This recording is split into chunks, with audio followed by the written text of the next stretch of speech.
이 시간 우리에게 주신 하나님의 말씀은 요한복음 4장 5절부터 제가 8절까지 오늘 부분적으로 보겠습니다. 제가 봉독합니다. 사마리아에 있는 수가라는 동네의 여신이 야곱이 그 아들 요셉에게 준 땅이 가깝고 거기 또 야곱의 우물이 있더라. 예수께서 길 가시다가 피곤하여 우물 곁에 그대로 앉으시니 때가 6시쯤 되었더라. 사마리아 여자 한 사람이 물을 기르러 왔음에 예수께서 물을 좀 달라 하시니 이는 제자들이 먹을 것을 사러 그 동네에 들어갔음이로라. 아멘. 여기에 대해서 이제 영적인 배경. 제가 사실 오늘 그 가방을 갖다가 안에 전걸 이상하게 까맣게 잊어버리고 그냥 맨손으로 나온 거예요. 희한하게. 그런 적이 없는데, 그래서 내가 사실 이 본문뿐만 아니고 요즘 계속 이 본문 야곱의 우물에 대해서 이제 묵상하고 뭐 이런 것들이 계속 이상하게 계속 이어져 나오고 있었습니다. 그리고 이제 그게, 그런데 오늘 그렇게 함으로써, 내가 생각하는 이게 이제 설교의 방향성에 부분적으로 집어넣는 것이 아니고 이걸 갖다가 전체적으로 하나님께서 하라고 하시는 모양이다 하면서 이제 이 내용을 가지고 제가 이야기를 하려고 합니다. 우리가 유산들 이렇게 받고 유전이라고 하는 물려받는 것들, 전통 있잖아요. 전통을 물려받고 유산을 물려받는 것들에 대한 여기 우리가 경계들이 좀 있어야 되겠다라는 생각도 좀 했고요. 이제 지금 성탄절이니까 하나님께서 하시라는 것을 알고 제가 이렇게 하겠습니다. 우리가 이제 의미론적으로 이렇게 이야기를 합니다. 예수님께서 이 땅에 오셨을 때 거부당한다는 것을 이제 좀 우리가 생각을 해야 됩니다. 그러면서 이제 우리가 야곱의 운물이라는 것은 어떻습니까? 유전적이고 유산적인 부분들이 있죠. 경건하고 좀 거룩한 부분들을 더디비난 부족 같은 개념들이 있습니다. 우리가 성수 또 뭐 이렇게 옷들, 의상들 있지 않습니까? 이런 곳에 좀 뭔지 모르지만 경건한 것들을 자꾸 부여시키죠. 그죠? 그래서 어떤 질서 때문에 필요한 부분들이 있겠지만, 이 가운이라든지 이런 거 있지 않습니까? 그 필요한 부분들이 있겠지만, 이게 그 이상을 넘어가면 조금 더 위험하다는 것을 우리는 좀 생각을 합니다. 어느 정도로 생각을 해야 되는가 하면요. 그러면서도 또 이 경건함과의 연속성은 있다, 분명히. 그리고 불연속성에 대해서 우리는 경계를 해야 된다고 좀 생각을 해야 되는 것들이 있습니다. 야곱의 운물, 또 야곱이 그 아들 요셉에게 준 땅이 가깝고, 이런 식으로 이게 이제 강조되는 부분들이죠. 굉장히 뭔가 지물을 좀 거룩하게 만드는 이런 형태가 있습니다. 우리도 이렇게 성지순례 하면서 이렇게 가가지고 이렇게 있지 않습니까? 거룩한 예수님이 발자취를 따라서 자꾸 이렇게 거룩하게 만드는 이런 부분에 대해서 우리가 좀 경계해야 될 부분들이 있습니다. 왜냐하면 성경에서는 예수님의 출생에 대해서 날짜를 갖다가 사실은 숨기고 있습니다. 그래서 이게 크리스마스 날이라는 것은 임의적인 시간들이고요. 심지어 예수님이 탄생했다는 그것도 이제 계산이 좀 잘못되고 한 3년 정도 오차가 났죠. 그런데 이것도 하나님 뜻인 줄 알고 지금 이제 AD를 사용하고 있는데요. 예수님께서 탄생하셨을 때, 유대인들 사회에서요, 바벨론 유수가 됐을 때 메시아 대망사상이 있었습니다. 그리고 예수님이 메시아가 아니라고 생각했기 때문에 로마에서도 소문 들릴 정도, 베스티안 황제 때도 이런 이야기들이 막 들려가는 거예요. 이스라엘에서, 유대에서 메시아가 난다는, 세상의 구원자가 난다는 이런 소문들이 많았다라고 베스티안 왕자 한참 예수님 뒤에도 그런 이야기들이 나올 정도로 메시아 사상. 그리고 동방박사들은 뭔가 마귀입니다. MACI. 우리 마귀가 아니고 마귀. 이게 제사장 계급들이에요. 조로아스터교의 제사장 계급이라고 추정이 되는데요. 이 사람들이 어떤 메시아 사상을 알고 있어요. 그럼 어떻게 알았을까 했을 때 아마 바벨론 유수에 이스라엘 사람들이 그 열망적인 말을 통해서 알았을 확률들이 높습니다. 그래서 실질적으로 이 조로아스터교에도 이 메시아 신앙이 있어요. 그리고 난 다음에 메시아를 봤을 때 어떻게 보는가 하면 이걸 본 거예요. 누굴 본가 하면 알렉산드로스를 본 겁니다. 정복자. 그러니까 유대에서 마케도니아에서 그렇게 일어났다면 유대에서 못 일어나라는 법이 없죠. 그러니까 마귀들이 동방박사 세 사람이 어떻게 오는가 하면 정책적으로 볼 때는 왜 내려오는가 하면 유대인의 정복자가 나타났을 때 자기 나라 잘 받으려고 온 거예요. 교섭하려고. 이제 우리가 알렉산드로스 같은 정복자가 나타났을 때 잘 받으려고 이렇게 온단 말이죠, 사실은. 그게 이제 그래서 마귀들은 굉장히 큰 고난들을 지고 있습니다. 그 마귀에 대해서는 사실은 재앙권 싸움에서 밀려나고 난 다음에 제사장 계급을 하겠다고 선포한 민족입니다. 이거 이제 동방박사라는 사람들이. 그래서 두 개의 뛰어난 가문이 있었는데 한 가문이 포기를 하자 한 가문이 감동을 받아가 당신 그럼 우리들 서성하시오. 우리는 왕할랍니다. 당신은 서성하고 제사장 계급하고 다른 권한을 가졌어요 하면서 줬던 계급이에요. 그러니까 실질적으로 어떻게 보면 왕보다 더 큰 권한들을 가지고 있고 왕의 서성들이 가지고 있는 그런 권한들이거든요. 이제 동방박사들. 그런데 이 사람들이 왔을 때는 어떤가 하면 정복자 메시아에 대한 두려움이었어요. 세상은 유대에서 메시아가 나오면 좋아하겠습니까? 두려워하겠습니까? 두려워하죠. 정복자니까. 유대에서는 어떻습니까? 대망사상 가지고 있는데 우리가 생각해야 될 것들이 있습니다. 자, 세상 사람들은 옛날에 중국에 있어서도 강원은 영웅을 원한다 하죠. 그리고 시대는 영웅을 원한다 했는데 하지만 영웅의 있지 않습니까? 혜택을 보는 사람이 몇 명이야 되겠습니까? 자, 옛날에 3K가 있지 않습니까? 정권을 잡으려고 막 했을 때 3K가 정권을 잡을 때 혜택 보는 사람들이 꼽사리 낀 몇 명이지. 나머지들은 큰 혜택들이 없습니다, 사실은. 그런데도 이게 이제 누가 이렇게 정권을, 근데 실질적으로 피해들이 엄청 많죠. 그래, 한 사람의 영웅이 나타나기 위해서요. 혜택 받는 사람이 10명이라면요. 죽어가는 사람은 10만 명입니다. 그렇지 않습니까? 그 영웅이 하나 나타났다. 항고주 유방이 나타나기 위해서 초평 항우가 나타나서 얼마나 많은 사람이 죽습니까? 실질적으로 이 메시아가 만약에 정복자 메시아라면 어떤 이야기입니까? 유대에서도 혜택 받을 사람은 몇 명 안 되고 죽어나갈 사람들이 천지라는 이야기입니다.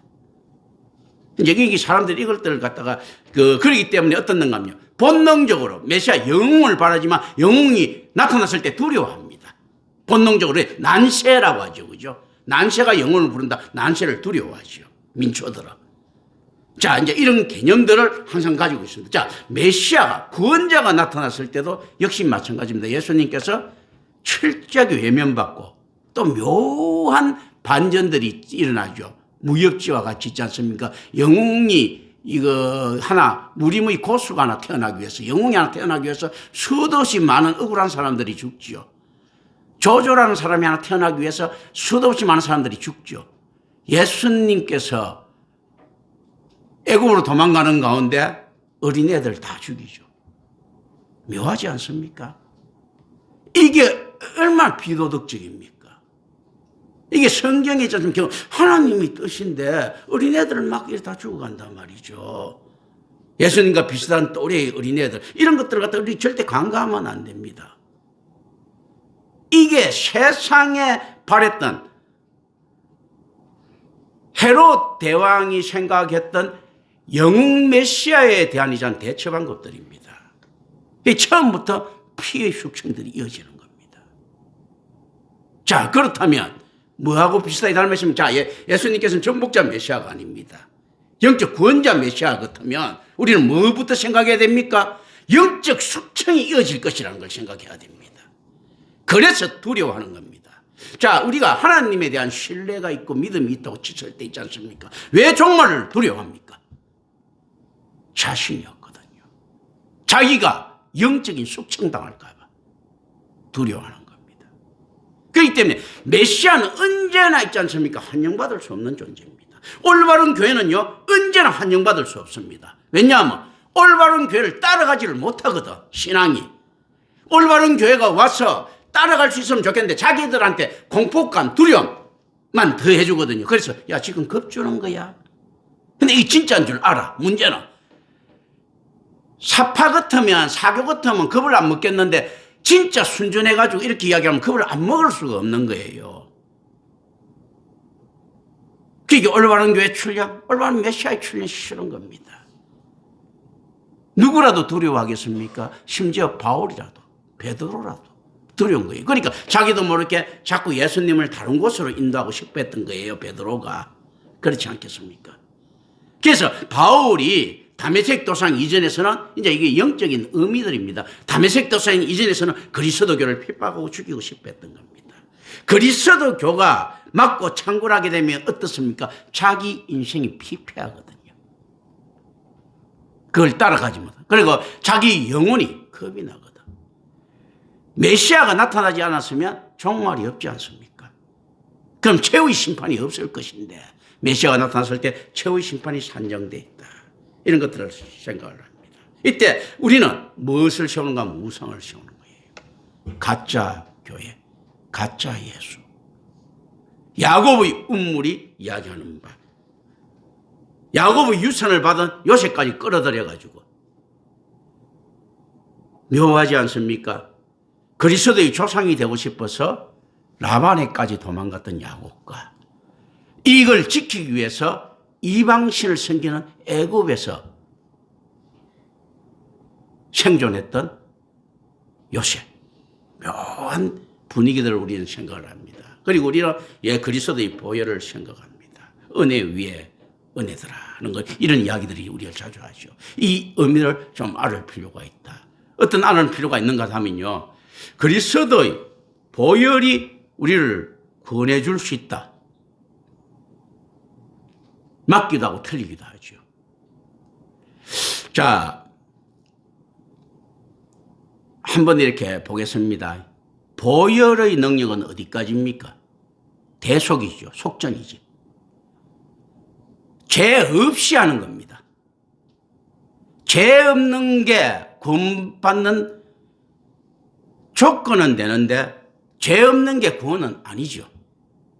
구원은 또 하나 다른 부분입니다. 자, 빚 없는 사람인데 빚을 탕감시켜주는 거하고 빚 없는 사람이 부자 되는 거하고, 빚 탕감시켜줬다고 부자 됩니까? 그냥 빚 탕감시켜주는 거예요. 빚이 없게 만들어주는 거예요. 죄 없게 만들어주는 게 있지 않습니까? 의로워지는 것하고 관계가 있습니까? 그냥 죄 없는 거예요. 빚을 탕감시켜주는 거하고 자기 부유해지는 거하고 관계가 있습니까? 없습니다. 부유해지는 건 어떻습니까? 빚을 탕감시켜주고 또 돈을 줘야 됩니다. 재산을 줘야 되죠. 구원은 어떤 겁니까? 죄를 대속시키고 은혜 내려서 하나님께서 다시 끌어올려줘야 되는 겁니다. 그런데 보혈을 갖다가 잘못해버리면 어떻습니까? 우상화가 됩니다. 보혈까지도. 그런데 실질적으로 보혈도 하나님의 은혜죠. 대속의 은혜. 구원은요, 하나님께서 있지 않습니까? 그 질서에 예수 그리스도와 만들겠다는 그 연합의 은혜들이죠. 예수 그리스도와 연합되는 은혜들이죠. 우리 별개로 놓고 한번 생각을 해야 됩니다. 자, 예수 그리스도의 보혈이란 건 어떤 겁니까?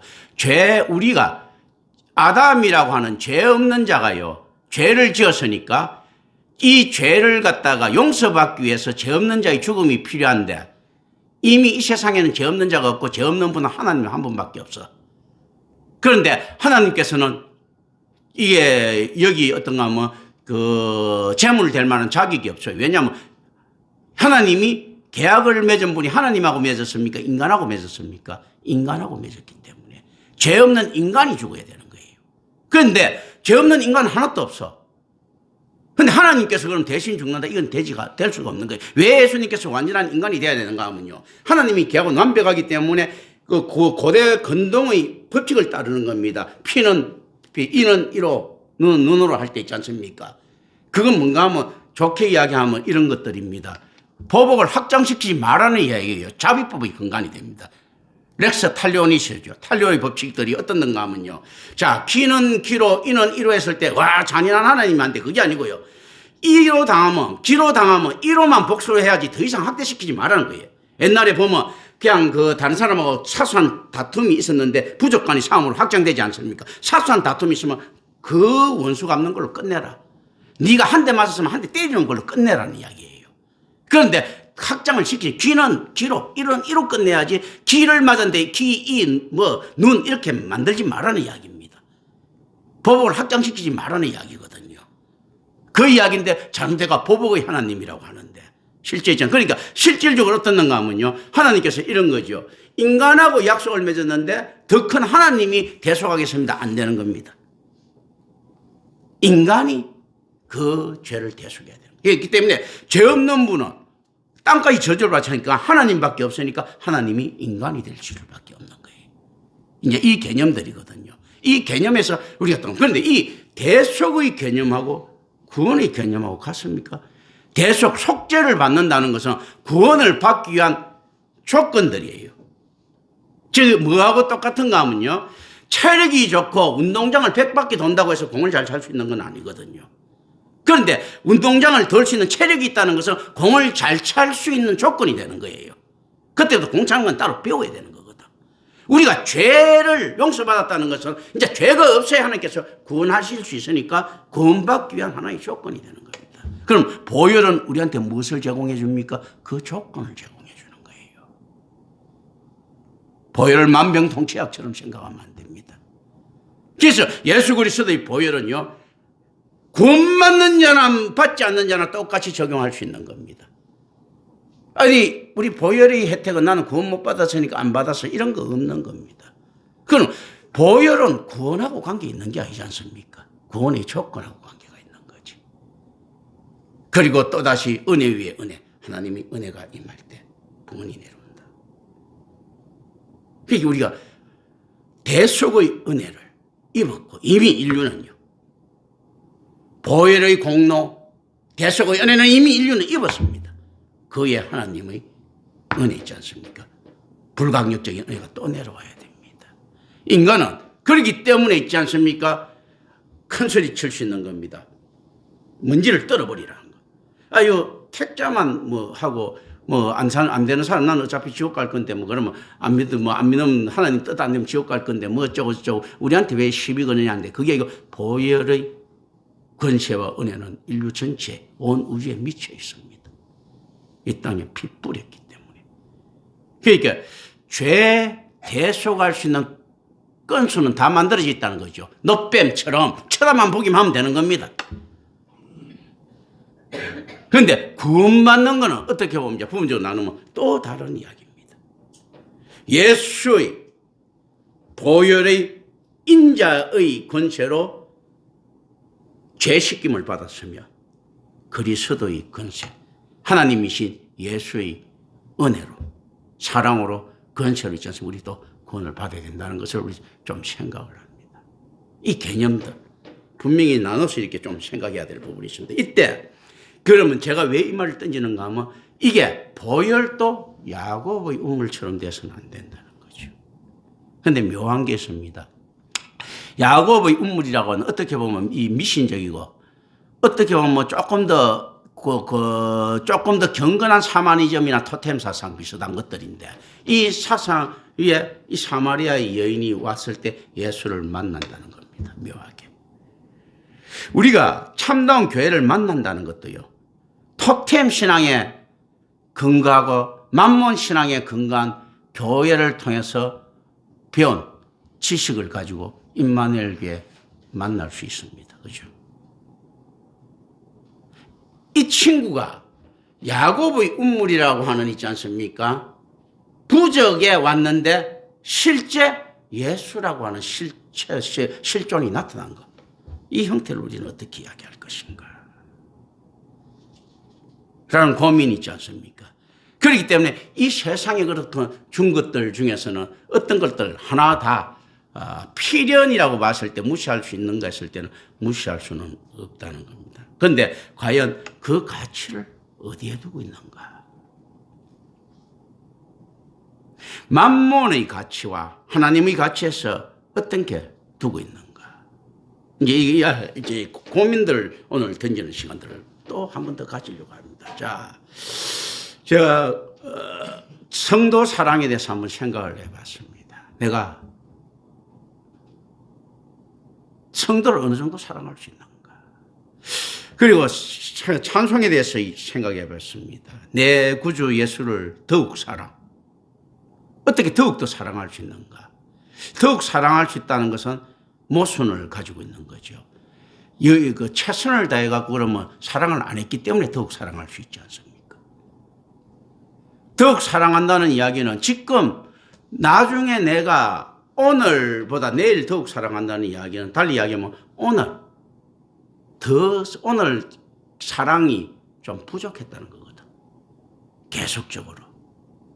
근데 실질적으로 이렇게 되면 우리 신앙은 항상 모순에 빠집니다. 우리가 하나님에 대해서 언제나 거짓이 없고, 목자가 성도의 양들에 대해서 언제나 거짓이 아니었는가 했을 때, 생각을 했을 때 그 해답을 제가 얻었습니다. 어떻게 얻었는가 하면요. 더욱 사랑하는 게 맞구나. 어떻는가 하면요. 오늘 A라는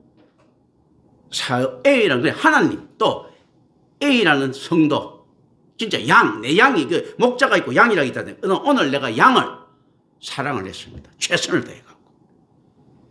그리고 이 이상 더 사랑할 수 없을 정도로 사랑을 했어.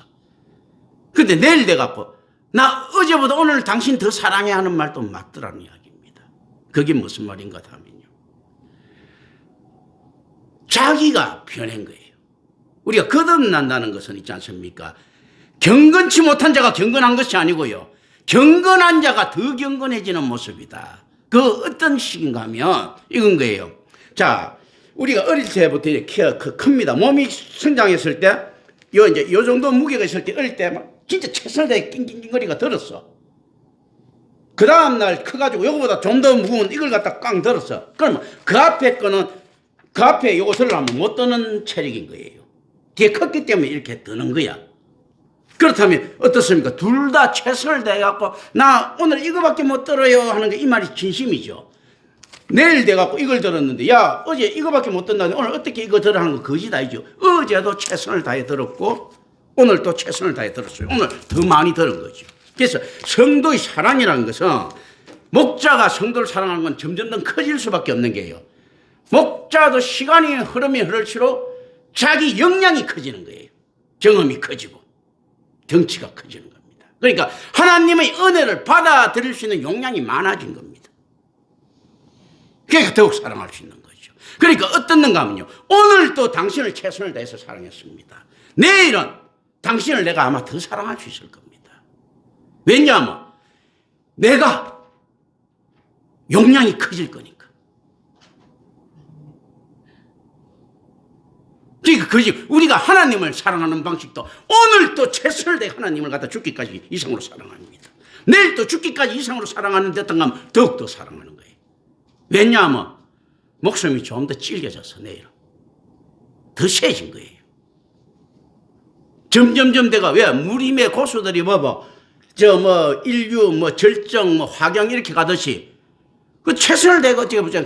자기들이 점점 자기가 점진적 성화라고 하죠. 성화가 점진적이라면요, 자기 용량이 점진적으로 커진다는 이야기입니다. 그래서 우리는 어떻는가 하면 내 신앙이 부족한데 지금 좋아졌습니다. 이게 아니고 오늘 또 하나님께 다 내놨고 내일 또 다 내놨는데요, 내일 내놓을 것이 오늘 내놓을 것보다 많은 거예요. 용량이 커졌기 때문에. 그래서 제가 그 자신이 생겼습니다. 내가 그래서 우리 교회 모분한테 그 이야기를 했습니다. 내가 처음에 당신을 봤을 때보다 지금 당신을 더 사랑한다. 의심하지 마라. 내일 아마 더 사랑할 것이다. 내가 죽기 전에는 최고로 당신을 갖다가 이 땅에서 사랑할 것이다 라는 식으로 내가 이야기를 했습니다. 뭔가 하면요, 내 마음의 상승이 아니고 내 역량이 커졌기 때문입니다. 그러니까 그때 이제 맞는 건 내 구주 예수를 더욱 사랑하는 것들이 맞는다 하는 것 있지 않습니까? 실제 이런 모든 계기들 있죠. 안에서 야곱의 운물이라고 하는 것도 어떻는가 하면, 그렇다면 사마리아 여인이 가질 수 있는 최대치 역량인 거예요. 그리고 하나님께서 어떻게 끌고 오시든지 있지 않습니까? 예수 부족을 붙인 사람이 덕지 있다 하더라도 그 사람이 가진 최대치 역량이 거기이기 때문에 어쩔 수가 없습니다, 우리는. 근데 이 친구들이 부족을 하나하나 떼내는 것은요, 깨달음에서 떼내는 것이 아니고 그 자신 역량이 커져서 떼내는 거다. 기독교는 깨달음의 종교가 아니고 실천적인 종교입니다. 그런데 깨달음이라는 것이 기독교에 분명히 크게 작용을 하죠. 내 깨달았습니다. 이 깨달음은 뭔가 하면요, 실존으로 나타난 자기 변화입니다. 자기 감정의 변화가 아니고 실존으로 나타난 자기 육신의 변화인 거예요. 전인적인 변화입니다. 이 깨달음이라는 것이. 그래서 기독교 신앙은 실천적일 수밖에 없는 거예요. 이 변화가 그대로 나타나는 이런 모습들이거든요. 자, 그리고 이 안에서 우리가 던져주는 부분들이 있습니다. 제자들이 가자 사마리아 여인한테 물 떠다 달라고 하는 예수님께서 이 갑질하고 꼰대질하고 계시는 거죠. 이 안에서는 우리는 깊이 안에 있지 않습니까? 선지자가 가야 될 길을 한번 생각을 해봅니다. 선지자는 마땅히 말씀을 전했으면요, 마땅히 물 한 잔 얻어먹어야 됩니다. 밥 한 끼 얻어먹어야 됩니다. 제자들한테 수발 받아야 됩니다. 왜 그런가 하면요, 그 선지자 자신을 위해서가 아니고 선지자가 이야기하는 그 복음의 가치 때문에 대우받아야 된다는 겁니다. 그래서 예수님께서 제자들한테 이야기하는 것이, 자, 선지자가 얻어먹는 것이 마땅하다 라고 이야기, 대우받는 것이 마땅하다는 이야기입니다. 당연히 대우를 받아야 된다는 겁니다, 이 선지자가. 그게 왜냐하면 이 대우를 해줄 때 그 가치가 더 커지거든요, 사실은.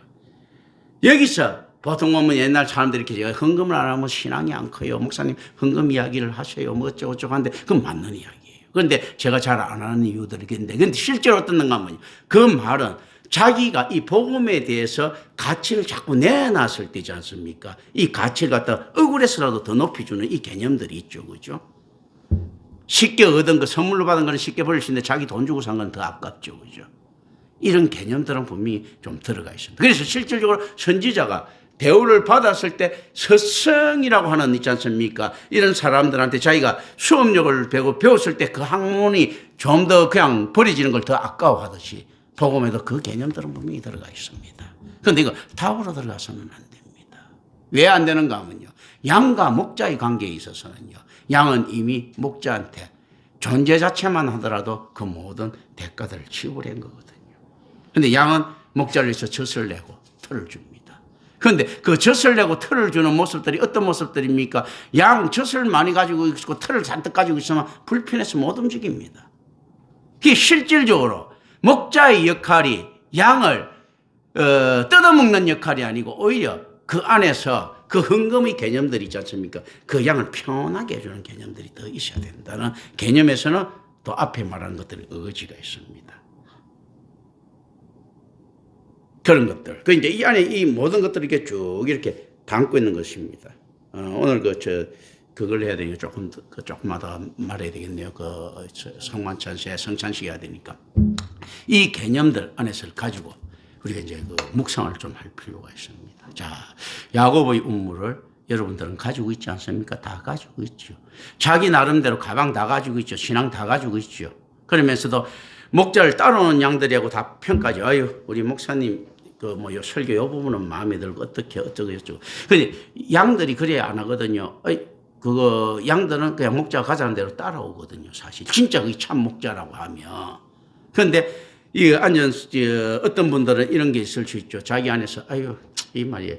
임마누엘교회 다른 건 다 좋은데, 이게 행정체계, 또 임마누엘 또 어떤 건 좋은데, 우리 그 목사님 맨날 다른 사람한테 뒤통수 맞는 거 여러 가지가 있을 수가 있죠. 그죠? 그런데 그거는 무엇인가 이게 교회라는 것은 어떤가 하면 양들의 의견 있지 않습니까? 이게 반영되는 것이 아니고 양들이 상태가 반영되는 겁니다. 목장이랑 양들이 의견이 반영해요. 양들이 상태가 어떤 건가 이게 반영돼. 양이 아프면 이렇게 고치고 이렇게 돌봐주고 털이 많을 것도 깎아주고 이렇게 되는 거거든요. 양들이 상태에서 결정되고 있지 않습니까? 그 모든 것들은 양들은 누구한테 맡기는가 하면 모지라는 목자 같으면 그 모지라는 목자 따라가야 됩니다.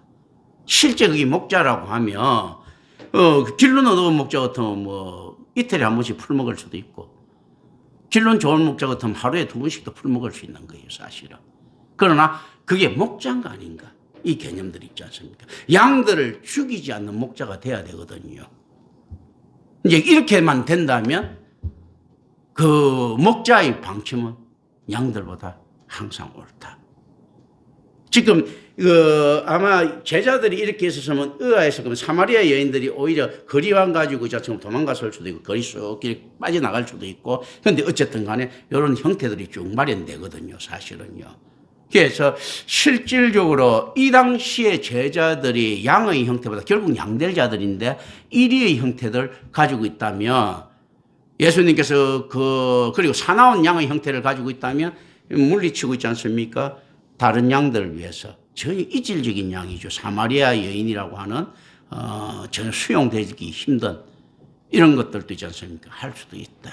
우리 교회에서 이런 이야기 하지. 목사님, 저 사람 교회 나오면 나는 안 나옵니다 하는 그 이질적인 양, 뭐 옛날 뭐 보면 그런 거 있을 수 있죠. 그죠? 우리 교회는 그런 게 없는데 이런 부분들 있지 않습니까? 근데 그걸 갖다가 왜 수용해야 되는가라는 것은 있지요. 여러분들이 이해하는 범위가 아니고 순종의 범위에 들어가.